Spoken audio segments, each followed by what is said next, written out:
When you first start Bibble 5, it will look like this. We start out on the Library tab, but we haven't imported anything yet, and I don't really want to go through that process right now. I just want to get started viewing and editing my pictures.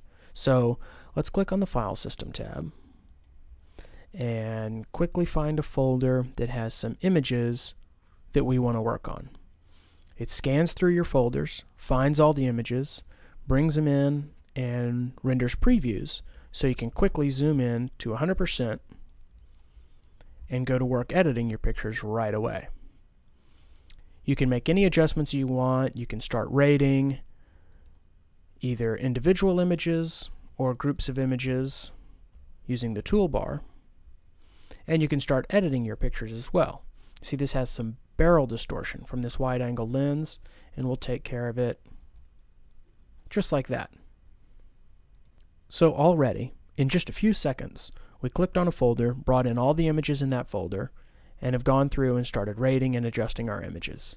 You can move through them as fast as you want, either with the keyboard, or just click, click, click, and put them on screen and start doing your image adjustments right away. Maybe apply a preset, and then adjust that preset a little bit using some of the other Bibble controls. We'll go into more detail about the editing tools later. If you like how this one looks, then you can rate that image as well, and then just click on another folder to scan, bring in those images, and go to work on them. Click on an image, and even while it's still previewing and bringing in those other images, we can zoom this image, pan around, and move very, very smoothly and quickly around the image very fast.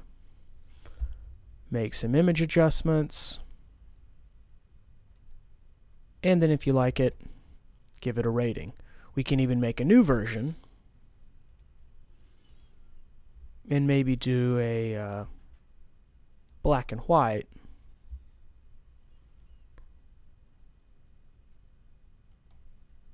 Just to try a different feel on that image very, very quickly.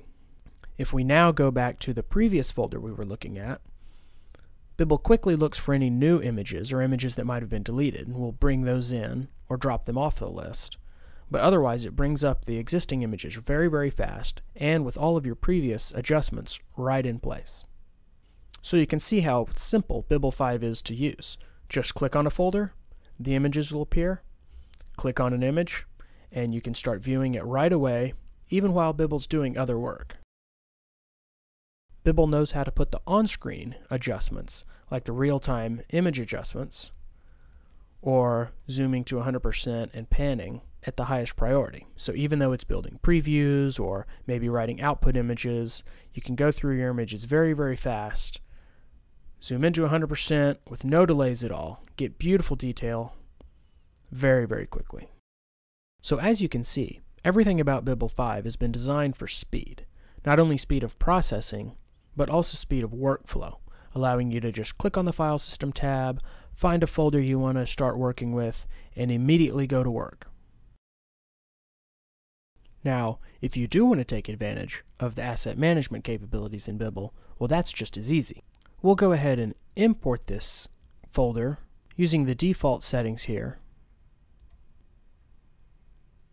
And then maybe we'll import this other one that we were working on, and this flying folder as well.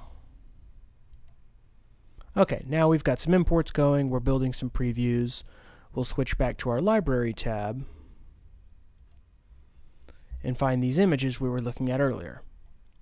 They instantly appear, come right on screen, and even though it's generating previews, we can zoom in to 100% and click around through our catalog very, very quickly. Some of the added features you get once you have imported and made a catalog is access to the metadata browser. This allows you to find all your images by rating or by shooting info, like what aperture you shot at, or what camera you used, or what date and time, or any of the other EXIF metadata that we extract from the images that you import. If we look back at our downtown folder, we can see the adjustments that we made while we were in File System view carry over into the library. The lens distortion correction that we had applied is already turned on for this image. And here you can see that we've got the contrast and preset. It has that cross-processed look that we were going for. Getting images out of Bibble is also just as fast. I'll select a bunch of images here, and then select File, Export, and pick a folder to store these in. JPEG. Otherwise, leave everything else standard and just say Go, and it'll start exporting my files. And it's already done. So, that's a quick overview of how to get started with Bibble 5. We looked at the File System tab, which allowed us to go to work quickly without needing to import images or make any cataloging decisions. We took a quick look at some of the asset management features that you gain if you do create a catalog by importing images from the file system into Bibble 5. And finally, we saw how to export your images to make them available to other applications. We'll go into more detail on these and other features in later videos, so stay tuned.